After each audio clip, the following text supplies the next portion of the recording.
I'll see how this goes. Hey, so I'm John Reagan. I am the founder, developer, whatever you want to call it, for Altshay AI. And I've been really busy with a lot of different projects right now that are all components of things, but uh, mostly it's been an interesting set of development. And there's some things that have been keeping me from working on some other stuff, but um, yeah, some of the things I wanted to show you all right now center around our HCTS transformer models, which are provided on our GitHub, the EasyBake AI architecture. This is our Dojo interface in the OS, Genesis OS that I've been working on, which is based on our MIC framework. I'll show you right here. It's running in a window right now. Can you see it? Here we go. And so it's just running in a window on Ubuntu right now. I do that for testing purposes, but more interesting is the Dojo, because the Dojo is running off of a server sitting on the other side here, connected to the network. They're not directly connected; they're connected through the internet here at the house. Um, and I'm able to select. Oops. There we go. Which model I want to use here. So you can see Grandpa runs off our shared web hosting on our website. Red, Medic, Blue, and Gatekeeper all run here on the laptop server I have sitting on the other side, which I'll show you here in a minute. So right now we're talking with the Gatekeeper, but what I found interesting is these HCTS transformer models. These ones aren't trained conversationally; they're trained for something very specific. But as I played with this one more and more, I realized that it is very literal. And by that I mean, if you ask it the same question, you get the same answer, right? If you reword the question, you will get a slightly different answer, but it will still have the same content. And this is something I've been playing around with this model specifically. This is the Gatekeeper. This is actually the front end firewall AI. And so for it to even kind of try is kind of interesting, kind of neat. So you can see here what is one. It says W deny. I say, what's W deny? It says group operations. I say group operations. It gives me a longer response down here about primitive concepts. I didn't get exactly all the wording right. And so I told it to define group operations, and it gave me an IP address recognition, or an IP address is the source, the destination identifier, and a pack. I said, what is A? Like the letter A. Summary of first principles, IP9. So I was like, okay, well, what is B? The principles of primitive concept, IP address. So these are taught letters, numbers, symbols. They're taught a little bit of words, I should say. They're not taught a lot of words. They don't have like a huge dictionary level vocabulary. And then they're taught the concepts. So this one is getting concepts fairly well, but as you see, what is C, the first principle? So I decided to try right here where it says, what is C? I was like, well, what if I take out that and just say C, right? And so it gave me an interesting one. Clopardiaceticeti. So I responded to that, and I started getting very different um, total responses, because up to this point it was almost parroting, but it wasn't parroting, which is kind of interesting. So I tried again, C, and you can see right here, you get it again. And then I said, well, what about D? And it said, D is deny. I said, what about E? It said, E is deny.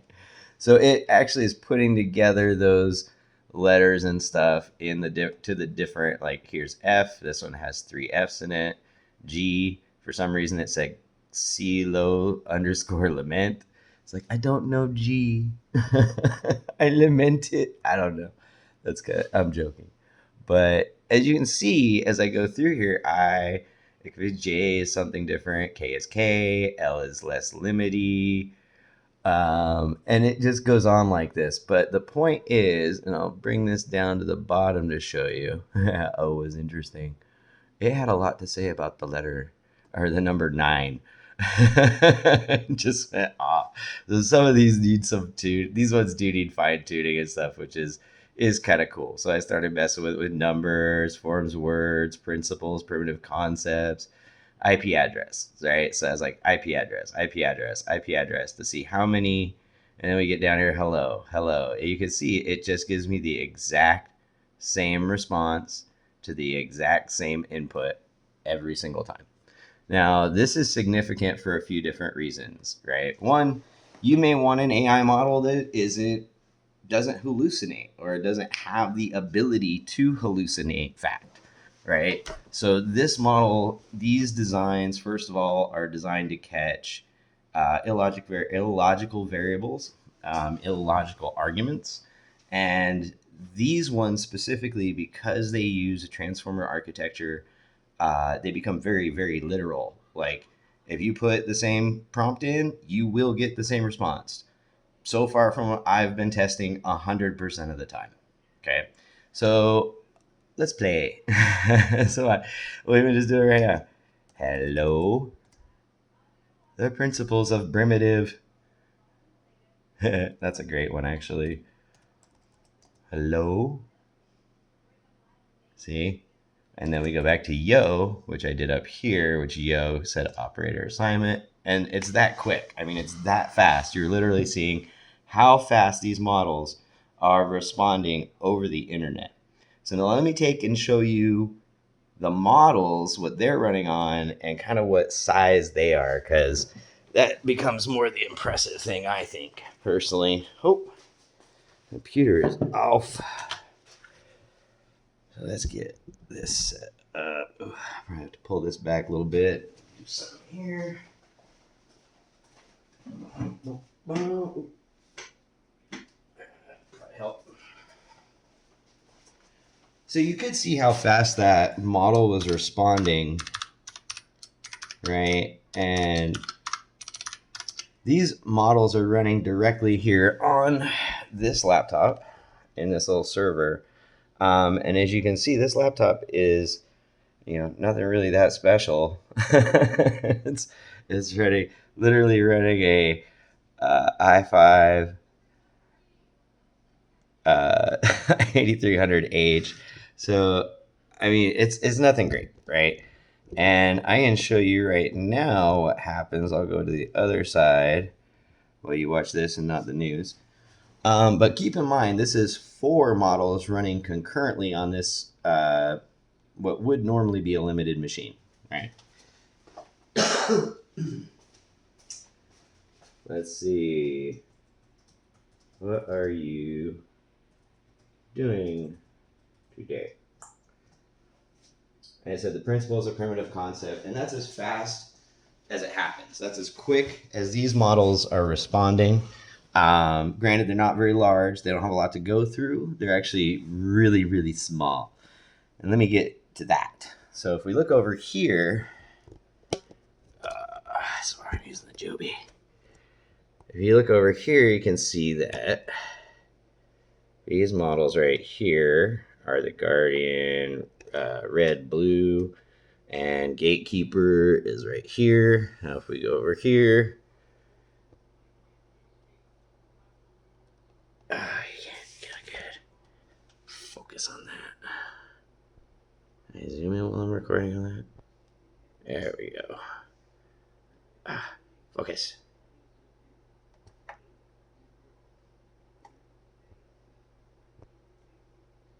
Going in and out of focus right now. Anyway, it is 34.8 megs, right?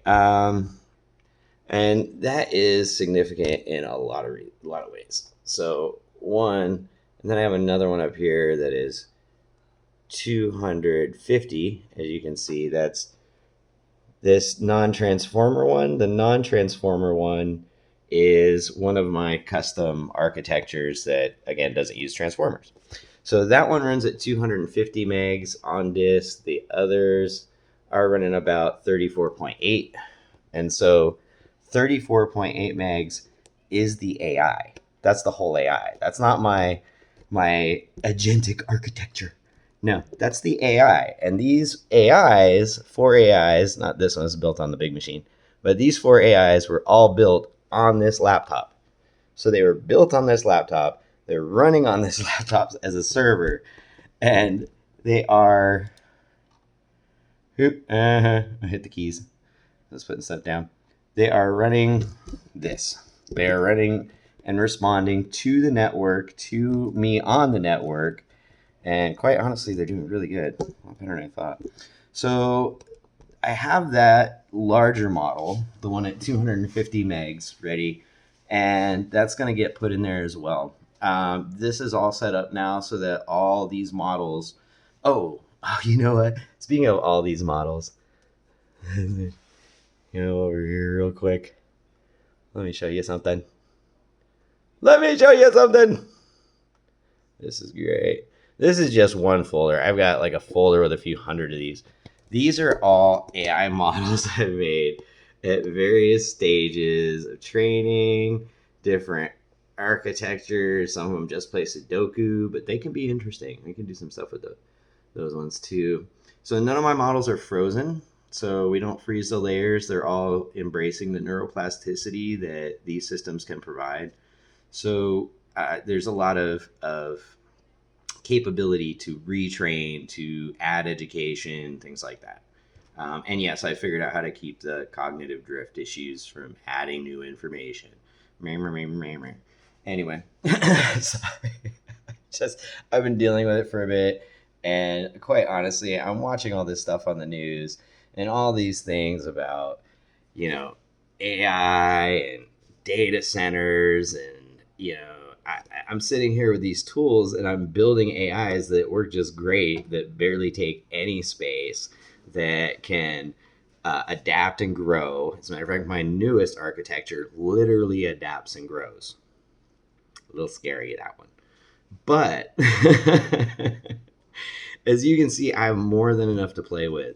So these are going to start getting dumped into this framework that we're looking at here right now, that was responding to us. Back over here. Now, even neater is this thing ain't neater, even neater.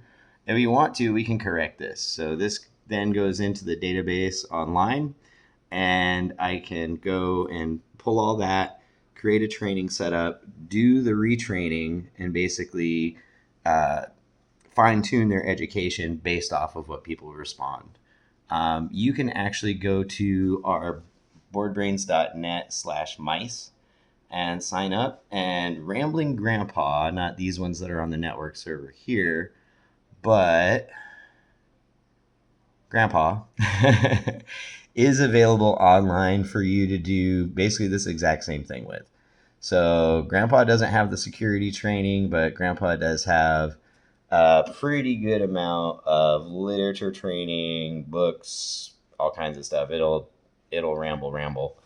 Also, I'm turning up the response output sizes, so in context windows, so it should be able to handle just a ton. You may try working with it, may spit out something pretty large. What else? So that's it for this stuff, I think, for now.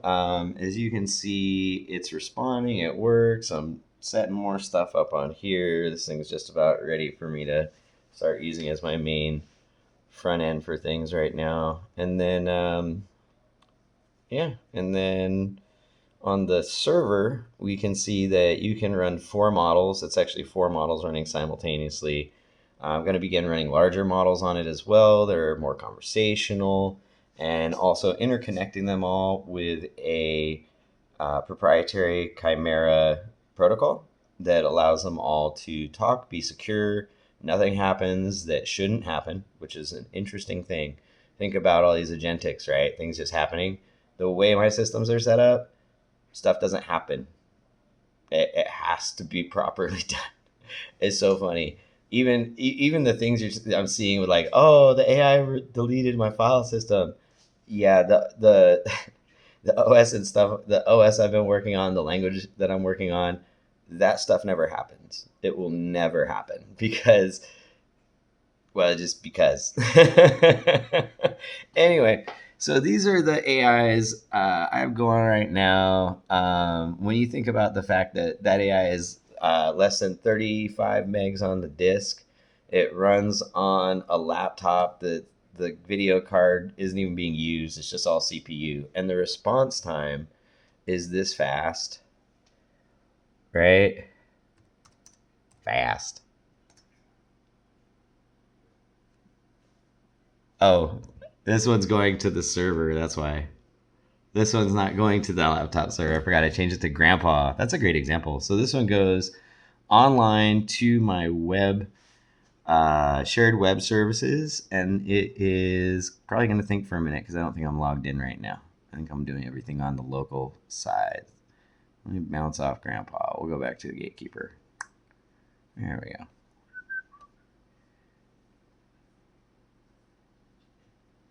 Yeah. I'll get to the bottom. Connection side ever. Nope. Do that one again. False. See, it's that quick off a local network. Go. Comparison inequality. Let's get real tricky. Let's have some fun with this. Let's give it a big old prompt. See what it decides to do.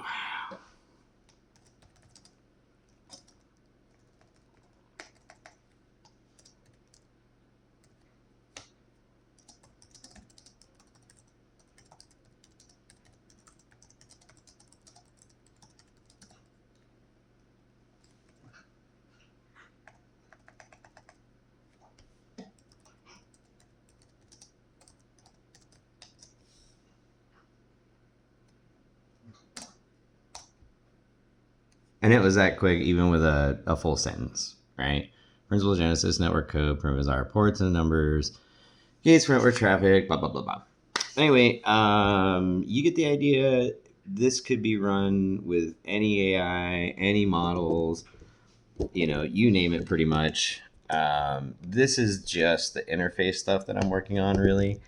And I didn't really just, AI was not like, oh, I'm gonna make AI. That's not why I did this. This actually proves more the framework and what that is supposed to represent and how that works. So, pretty cool stuff overall, I gotta say. It's been fun and plugging away, but just so y'all know, you don't need data centers for AI. You don't need huge data sets to make something that is going to respond and make something that is going to, potentially work for you, right? I've built these on old laptops. I've literally made them on a 14-year-old Dell that has a discrete graphics chip in it. So what? So what? Why? Right? It's all right here. I don't hiding it. It's right on the GitHub. You can go download it. You can put your own training and stuff into it, and you can make your own. Right?